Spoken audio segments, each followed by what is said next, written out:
what's up? Welcome back to my channel where today I'm going to be taking a look at some players to watch at the World Cup. And yeah, sorry I didn't do this video earlier, but unfortunately I had some things to do and stuff, so yeah, I had to delay the recording until now. But yeah, what I'm going to be doing is picking out 5 players from each group to watch. So yeah, without messing about, let's get straight into it. Pool A, the 5 players I've picked out, and one is Jordan Lama, the Irish winger / fullback. He's incredibly talented player with a lot of potential. He's absolutely electric on the ball. He's rapid with incredible footwork. So yeah, I think if he can get some open spaces, he can really do damage, score some tries this World Cup. Number 2, I decided to choose Tyke Byrne, the second row / flanker for Ireland. He's a quality player. In the last sort of 2-3 years has really come on playing for the Scarlets and then making his move to Munster. He's fantastic in the loose, but he's also great at set piece. So yeah, I think although he may not start every game for Ireland, I feel like he's a quality player who Ireland will want to get involved as much as possible. Then I've decided to choose Michael Leach, the Japan captain.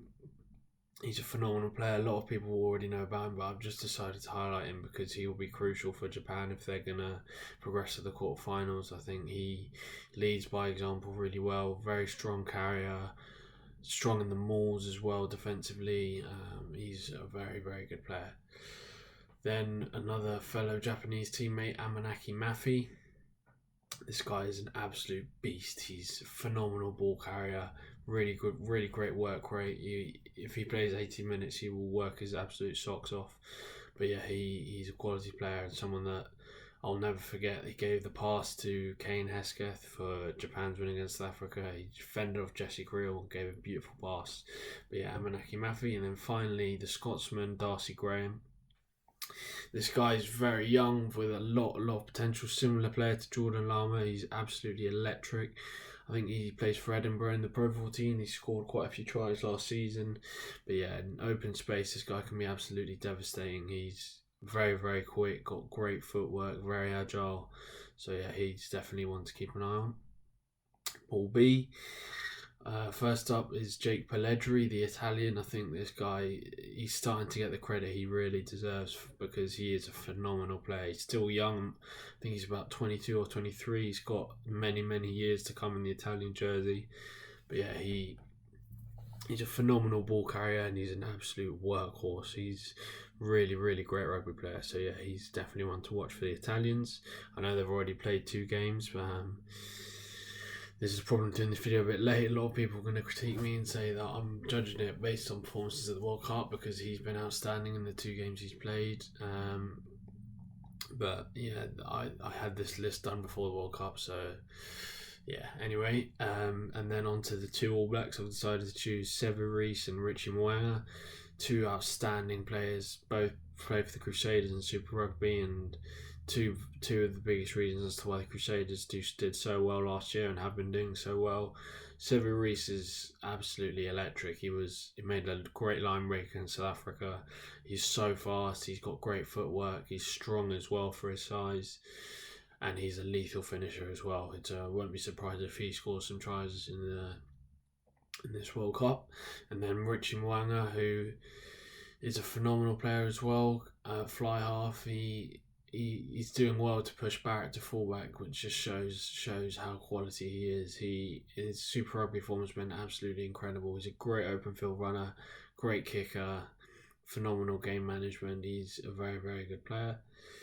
Then on to the 2 South Africans I picked up, Malcolm Marx and Cheslin Colby.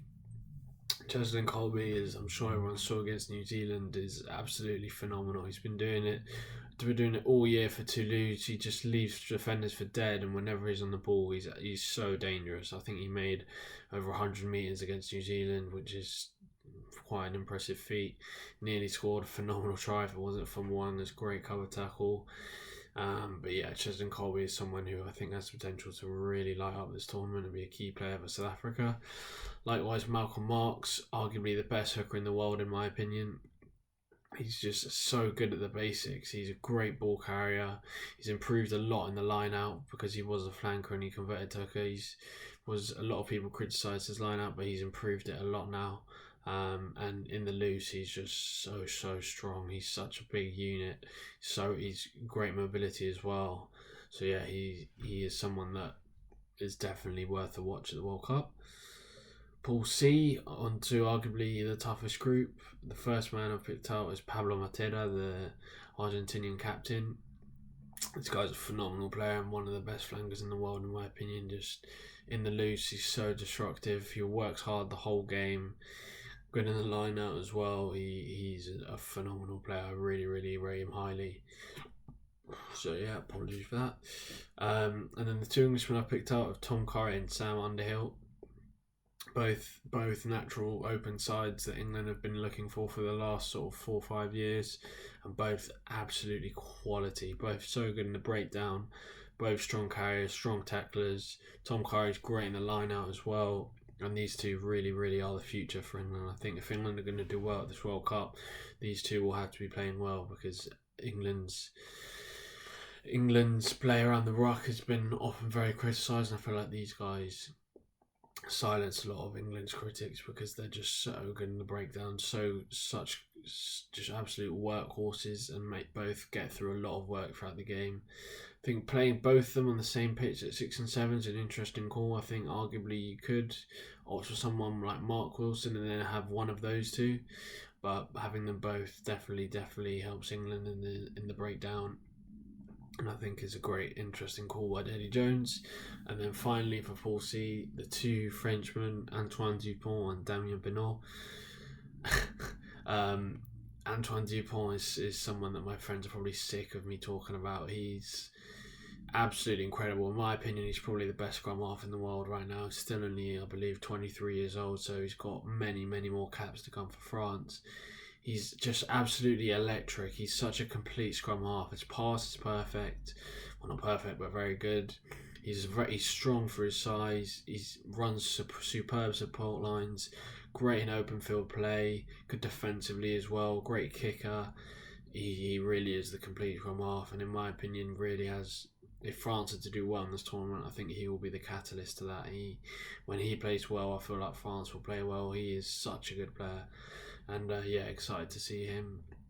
And as much as I hate to see him do well against England, it will be exciting to see if France progress, how crucial this guy is to their success. And then Damien Penaud, another phenomenal player.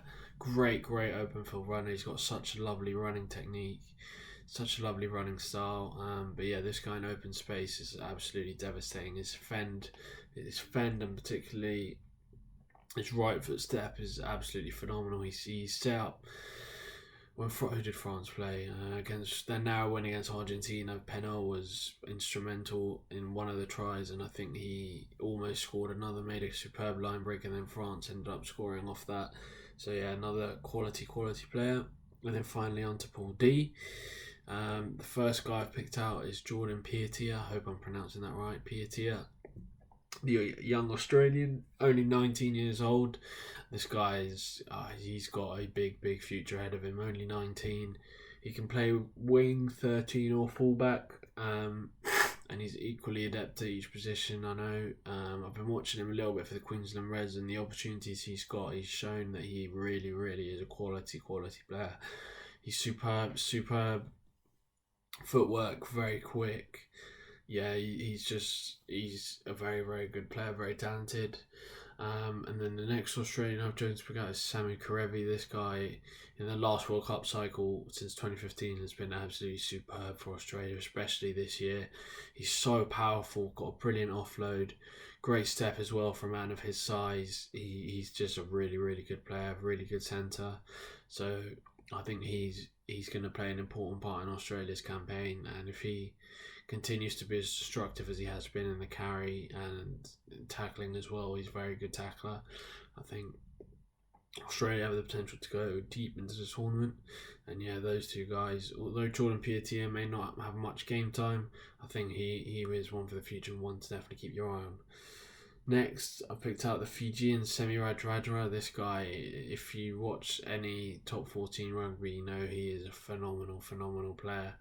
For Toulon, then moved to Bordeaux. He's so fast. He's so strong.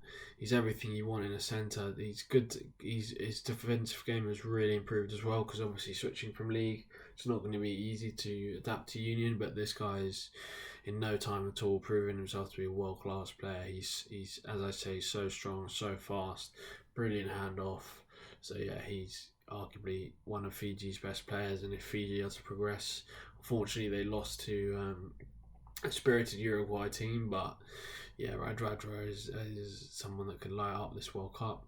And then finally, the two Welshmen I decided to pick up are Gareth Davis and James Davis, both quality players. Gareth Davis is a real live wire at scrum half. He's someone that's a great open field runner, but he's also runs superb support lines, very similar player to Dupont. But yeah, he's a quality player, and if Wales are going to do well, he will need to be at the top of his game. And then someone that may not get that much game time, but arguably should be, is James Davis. This kind of Pro 14 has been absolutely superb the last few seasons. He definitely deserves more Wales caps than he has. He's the younger brother of Jonathan Davis, and yeah, he's absolutely phenomenal player. Great in the breakdown, great. He's got a great engine, great ball carrier, and yeah, he's a quality player, someone that's very underrated. So yeah, guys, that is my 20 players to watch at this World Cup. Hope you enjoyed. If you did, please make sure to leave a like, subscribe, so you don't miss a video. I'm going to be trying to pump out as many as I can. And yeah, drop a comment if you think anything I've said is wrong, because I'd love to hear you guys' feedback. So yeah, thanks for watching, guys, and have a good one.